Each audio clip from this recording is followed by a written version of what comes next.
Good morning. Welcome back to the farm. Post-plant edition. Phil finished planting the beans yesterday. I didn't really talk about that in the video, but he got all the beans planted. So we're pretty much done here. Dad's spraying some pre-emerge corn today. So yesterday we took chemicals down to Berkey because he was going to go down there and spray the beans, finish all the bean pre-emerge. But it's wet there. It rained quite a bit, and there's no way he's going to be able to get in the fields to spray the beans. And on top of that, it sounds like the beans are starting to poke through the ground already. We planted them on Friday. Today is Wednesday. Yesterday was Tuesday, and they were coming out of the ground in 4 days. So, while that's great, it's a bit of a problem because our pre-emerge has to be pre-emerge. You cannot put it on once the beans are cracking through the ground. So we're going to have to call an audible there and figure out what we're going to do on a bean herbicide program because we couldn't get those sprayed in time. 4-day window is pretty tight. We just couldn't, there's nothing we could do. So, anyway, since we can't spray down there regardless, we decided to switch to doing corn pre-emerge, which isn't actually a pre-emerge. It can go on pre, but it can also go on early post, which is what we're doing. So Dad's spraying. I have 3 boxes of beans I need to treat for a customer, so I'm gonna drag those out here. We'll get them treated and delivered here this morning. And then we'll see what else. Dad wants me to spray a little bit, it sounds like, so maybe I'll get some sprayer time today.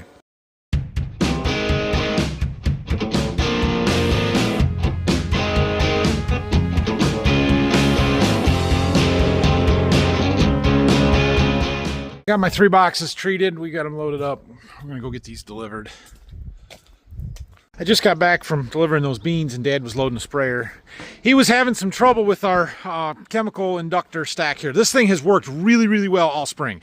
It worked great for me loading the fertilizer tank with the planter when I was sucking zinc in. It worked really good for him running the Tendovo on the beans. But today we're using atrazine and Storin, and they're pretty thick, high-volume products, and it was pumping very, very slow. So he actually hooked his chemical pumps back up and was using that, and we're trying to figure out why and what's going on here. And there is a filter on here, and so I took that out, and the filter was pretty clogged up. It had a 50 mesh filter in there. I think that's why, because you could rinse water through it, and then it would go fast, and it would just slowly start creeping down, down, down. So I found a 30 mesh filter. We put that in. I'm a little leery of not running a filter at all with this gear meter in there. So hopefully the 30 will work a little bit better, and just having it cleaned out, it should work. It should work, but we'll see. We'll see how it does next time he gets here. We're loading up our sprayer again. So we need 40 gallons of this Storin in for 80 acres. She does pump a little bit slow, but it's thicker, so this is better than it was. We'll see if it maintains that now that our filter's cleared out, or if it's plugging up the mesh on our filter. I don't know. Should turn that agitation on, let it keep mixing. Well, we're gonna get plenty of chemical in there before the water is in, so we're up to 26 gallons here. Plus I've already got the 20 for the atrazine. Dad wasn't able to get it to fill or suck fast enough, but it was only doing like a gallon or 2 per minute, and that's why, because our filter was plugged up. So this is at least better. Plus, it's counterintuitive, but Dad always thinks, well, I'm getting too much water, I'll slow the pump down so we can get the chemical in faster. But with this Venturi setup and the adductor, that doesn't work. You got to keep the pump pressure up in order to create suction. So anyway, we're getting this figured out. It's working good now. Watch your filters if you got one of these.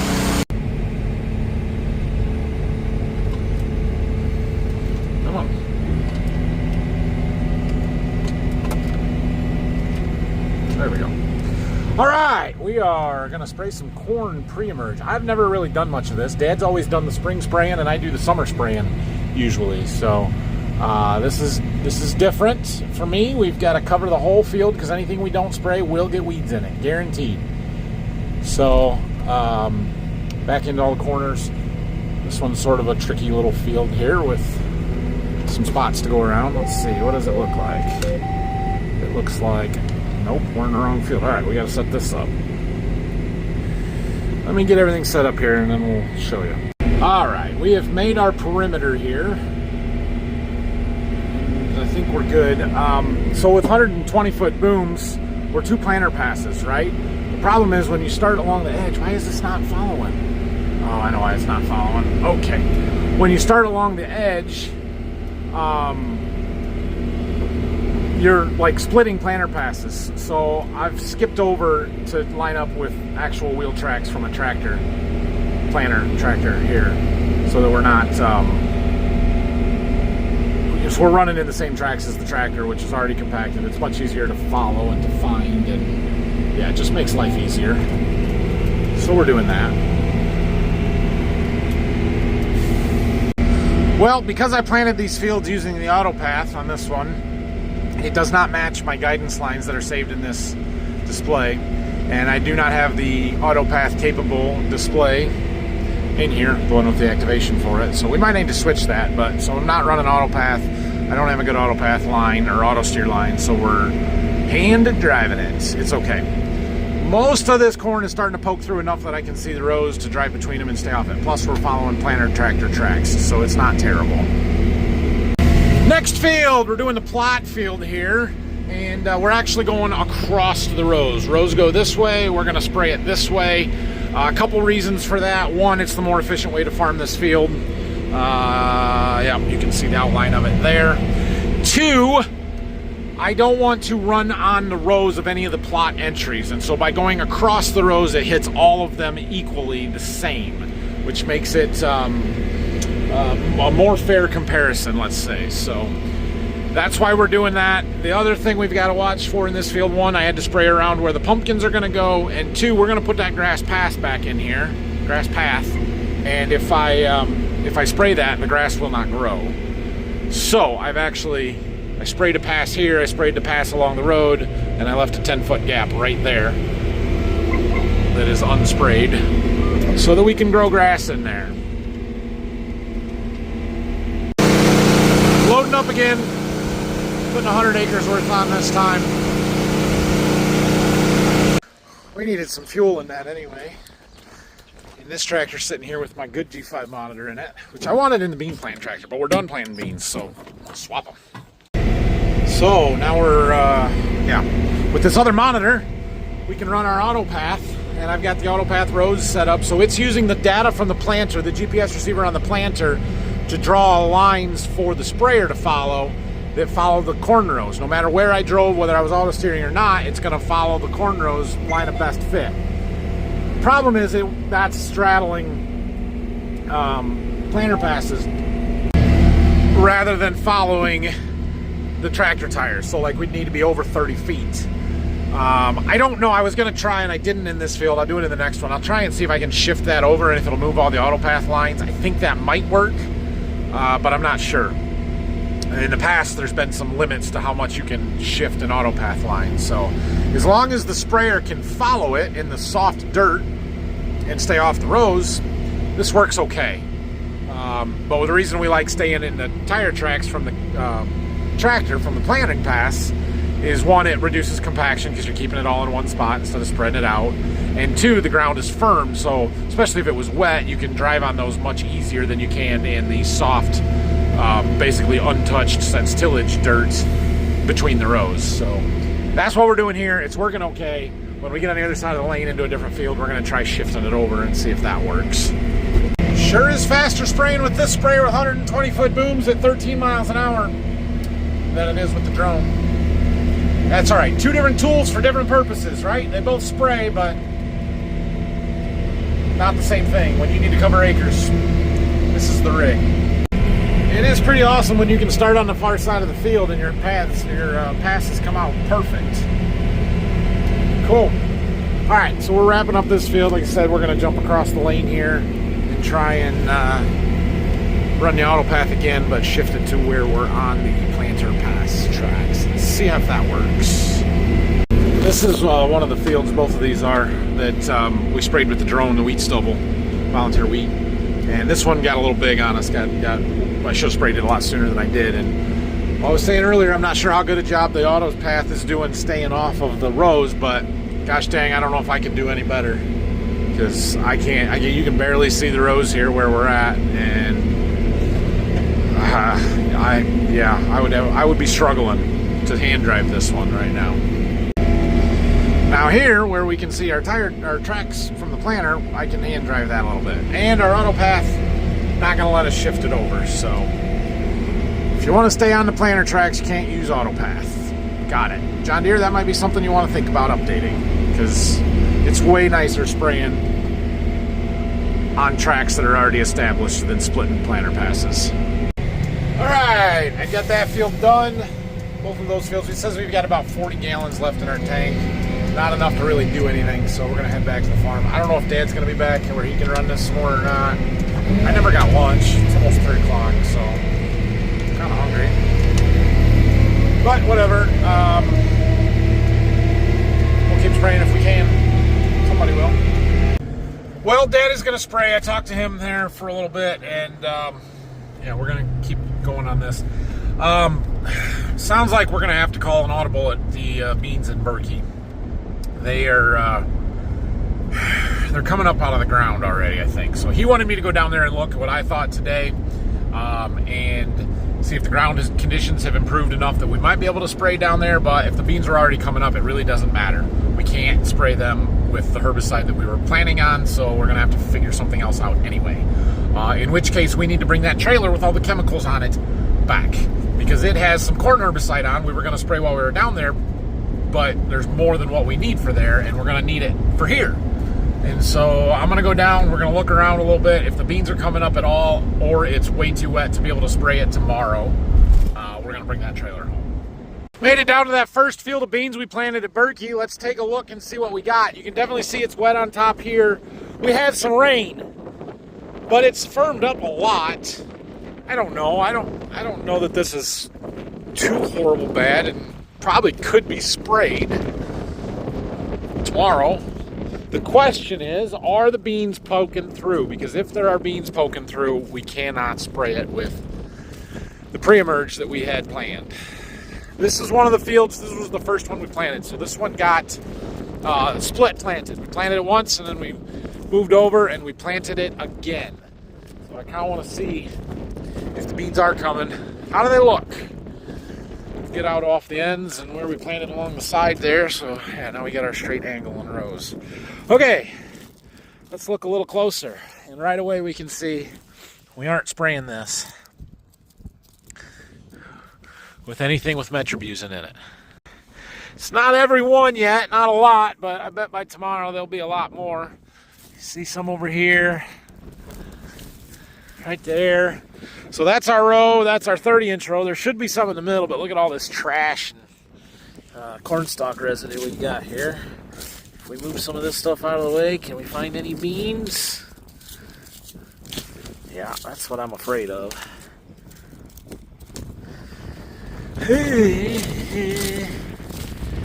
This is gonna look a lot different in a couple. Oh, there's one. Okay. So there's our row, here's our row, here's our row. So that might have worked. We'll see how the ones in the middle come up, whether they struggle with all this residue or not. Here's one that was in a tire track, got run over after planting. He's coming, so that's good. There's one coming through. Okay.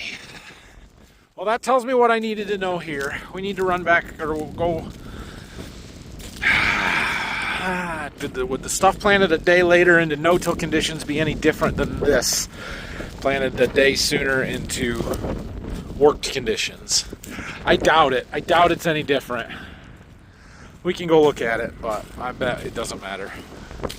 So it was a week ago today that we planted this field. A week ago tomorrow for all the rest of them.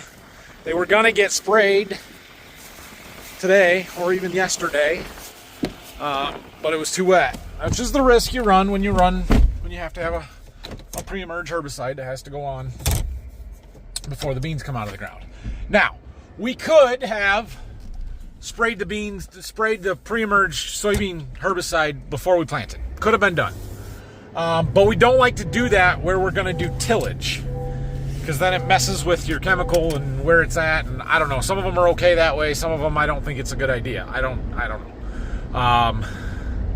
Depending on how deep a tillage you're doing and that kind of stuff. So I don't know that it would have been a good idea in this field. The ones that are no-tilled, yeah, we probably could have done that. But when you're working 35 miles from where everything else is located, you want to kind of try and do it all at once. So that's why we were going to come down here and spray the beans and then switch to corn and spray the corn.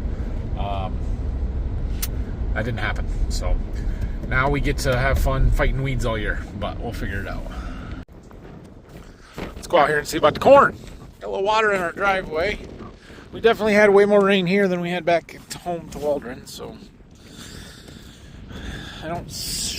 yeah, we'll look a little closer, but right now I don't see any corn spiking through.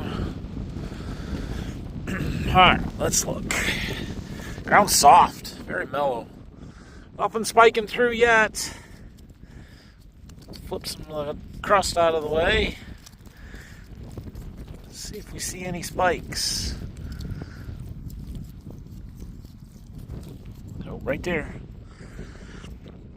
Needs another day or two.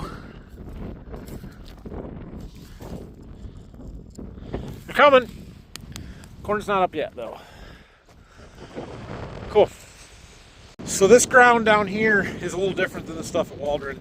And I've talked about it before, especially when we're coming down to do any tillage and stuff in the spring, but it'll form a crust on the top here, and it doesn't dry, it doesn't wick the moisture up from down low like the ground at home does. And so you got to be really patient to get on it and stuff, but just a little bit different. It's got higher clay content, a little heavier ground. Farm's different than what we do up west. All right, we're over at the other group of bean fields. This is the field that we diamond pattern planted. These were no-tilled, so the ground should be a little bit firmer. And it is. Dang, it's iffy, man. I feel like we could probably spray this, but it'd have to be done right tomorrow morning. Oh, man, what do we do? What do we do? What do we do? We get out here and look at it. A little bit more, we dig. We see, do we find any beans? Or not? I don't see any yet. But look, see that ground popped up there? They're right there. They're right there.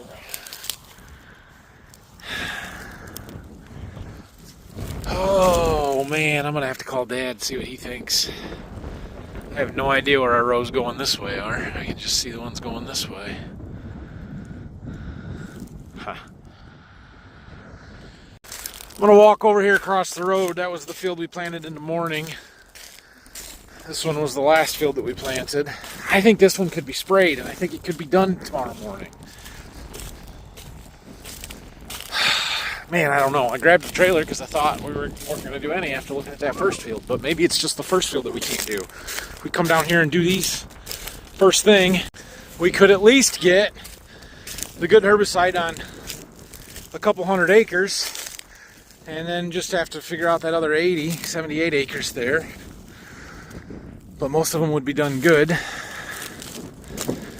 Yeah, these were split. Okay. Get out here where the rows should be running on a little bit of an angle. But we could come down here and get this done tomorrow. And then do the corn. The corn ground might be a little soft. This no-till would go no problem. Yeah, what do we do? That one is right there. Same with that one. Like, you know, it might be a case where you're going to kill a couple of beans, but it's worth it to get the herbicide on them. Because there ain't many that are up yet. They're there. I wonder when it's going to rain again. These might crust in. We might need another rain. That'd be fun, wouldn't it? Oh, that's muddy down deep.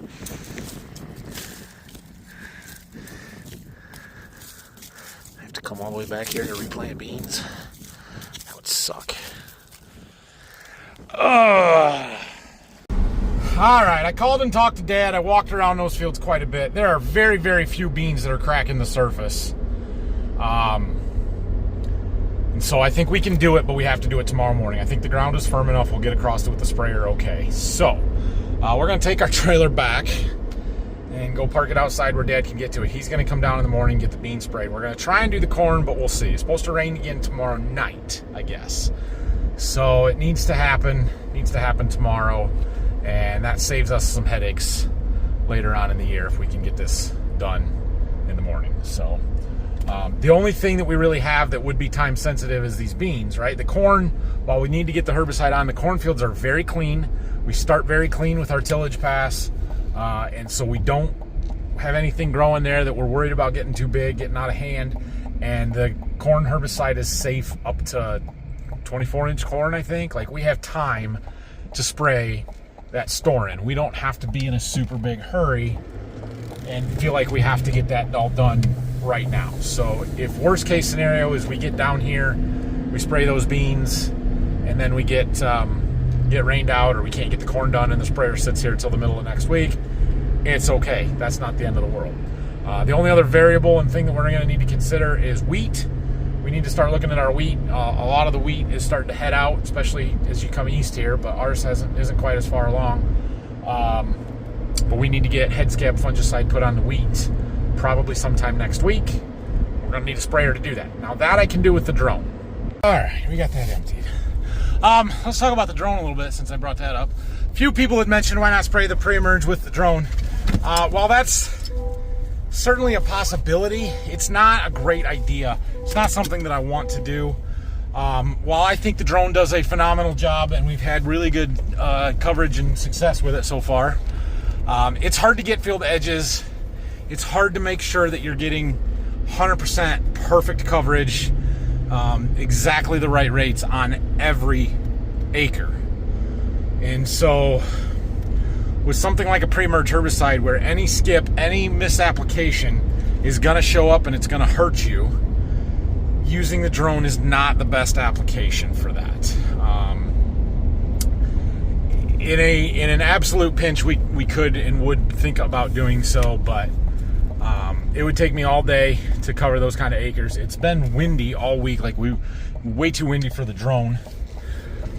Today hasn't been quite as bad, so we've been able to spray with the big sprayer, but it would be a little breezy for me to be comfortable spraying with the drone, especially a herbicide that could potentially drift. So I don't love that idea, and I don't really want to do that. So I think we can do this. I think it'll be fine.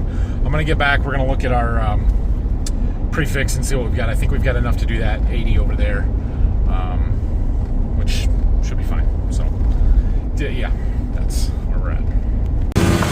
All right, we're back. I'm gonna go mow my lawn. It's getting really bad. So Dad's still spraying corn. He's got almost 600 acres sprayed today, between the two of us, I guess. So we're covering ground there. That's good. That's mostly better. All right, we got to do our flagging today, emergence trial. So I'm gonna grab some yellow flags. Shouldn't need more than 3, but we'll take what we got and see if we got any more emergers today in our corn trial out there. Start to be able to row it. The corn leaves are unfurling enough that we can see down the rows and see corn plants. That's good. All right, do we have any new plants? I don't see one in that gap. I don't see one in that gap. I don't know. Maybe we weren't going to get any more. Nope, nothing today. So, that's okay. That could mean that they all emerged within a day of each other, you know, day 1s and day 2s, which would mean that we have a skip, or, since we have a double here, potentially just a misplaced seed, and maybe another skip here, and there was one other spot where they could just be a little misplaced. Or, seed corn is generally 95% germ, right? So like 95% of the seeds that we plant are actually going to grow. So it would make sense that maybe we actually planted one there and it just hasn't, it didn't germinate, was a bad seed or whatever. Which means it wasn't a planter issue, it was just, that's how it works. So that's certainly a possibility. I don't want to dig right now because if they are coming, you know, I want to let them go. But in a week or two when there's no chance of them coming up and being any good, maybe we'll dig and see if we can find a seed down there. So anyway, good enough. Dad has been spraying corn all day. I bet he is tired. I think he's been rinsing it out here because he's switching to beans tomorrow. That is the downside of switching back and forth, is that you got to clean the spray out really good. Otherwise you will kill whatever crop you're switching to that first tank load. If you do a really crappy job, you'll do it for the whole tank load. If you just do a decent job but don't flush the boom real good, it'll be the first 100 feet or so, and it'll be in a V pattern from the booms not being flushed out completely. So, especially the atrazine heavy stuff that can settle out in the booms, you gotta flush it out really well. So, that's what he's been working on. I'm going in for the night. I don't know what tomorrow's going to bring. I know Dad's going to go spray corn or spray beans. I don't know if he's going to need my help with anything. I don't really think so. So we'll see what else I've got to work on tomorrow. I'm sure there is plenty. But thanks for watching today. If you have any questions or comments, leave them down below. I haven't mentioned our Farm Focus link for a while. If you need any Border View Farms merchandise, you can go over to the link in the description. Go to borderviewfarms.com, click on shop, go to Farm Focus, look for Border View Farms. You can find our stuff there. So, anyway, we'll see you guys again in the morning. Tomorrow's Friday. We might get the weekend off. Gonna get Memorial Day weekend off. What a deal. Flags. I have new flags. Maybe it won't be so windy tomorrow. We can get those put up.